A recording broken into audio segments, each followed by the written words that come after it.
भाई माझ्या मागच्या व्हिडिओला भरपूर व्ह्यूज आलेले आहेत, त्याच्यात काही जणांच्या बुडाला खूप मिरच्या लागल्यात.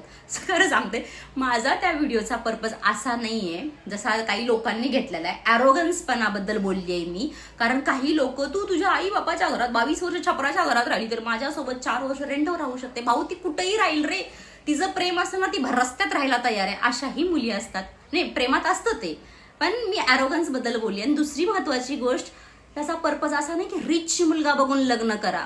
त्या मुलासोबत लग्न करा जो तुम्हाला समजून घेईल, तुमची अंडरस्टँडिंग कशी आहे त्यावर बघा. हे सरळ सरळ तुमची लायकी काढतोय, तुमच्या बापाबद्दल बोलतोय, तो आयुष्यभर तुम्हाला काय म्हणजे हे बघा, माज तेव्हा करावा ज्यावेळेस माज करण्यासारखं काही आपल्याकडे असेल.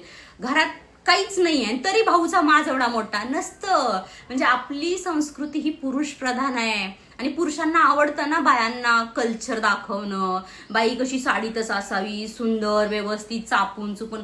म्हणजे ठीक आहे, मुली त्या करतात, पण बऱ्याच मुली आजकाल फार हुशार आहेत, कल्चरही हँडल करतात, जॉब पण करतात आणि स्वतःची लाईफ पण चांगलं जगतायत. उलट मुलं यामध्ये मागे आहेत. यांना फक्त एवढंच पडलेलं आहे की बाई मुलींच्या चुका कशा काढणं.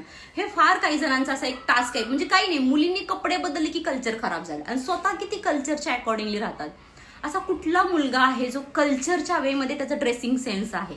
1% पण नाही. पण मुलींच्या बाबतीत मात्र हे फार पुढे येऊन बोलतात, मुली मात्र कल्चर खराब करतायत आणि तुम्ही काय कल्चरचे अशी वाढवताय, कल्चरला काही प्रोग्रेसिव्ह काही करताय. भाई आपली संस्कृती पण पुरुष प्रधान आहे. पुरुष हा धडाडीवाला शूरवीर होता, असे पुरुष आजकाल नाहीये. तर आजकाल पुरुष लिटरली बायलेत. म्हणजे बायको कमवते, बायकोच्या जीवावर राहतात, बायकोचे पैसे उडवतात आणि बायकोला संस्कृती सांगतात की तू असं वाग. म्हणजे हे बायस पण आहे भाई. पुरुषामध्ये पुरुषार्थ नाहीये आजकाल. म्हणूनच इंस्टाग्रामवर ना भरपूर बायले पुरुष बघायला भेटतात आपल्याला. सो आणि सगळ्यात महत्वाचं कॅरेक्टरिस्टिक असतं, कधीच कुठला ट्रू मॅन म्हणजे पुरुष हा कधीच बाईसोबत हुज्जत खेळत बसत नाही, तिच्यासोबत भांडत बसत नाही. जे मला कमेंट सेक्शन मध्ये ते दाखवतात त्यांचा पुरुषार्थ, मग तुम्ही समजून घ्या, इट्स नॉट मॅन क्वालिटी.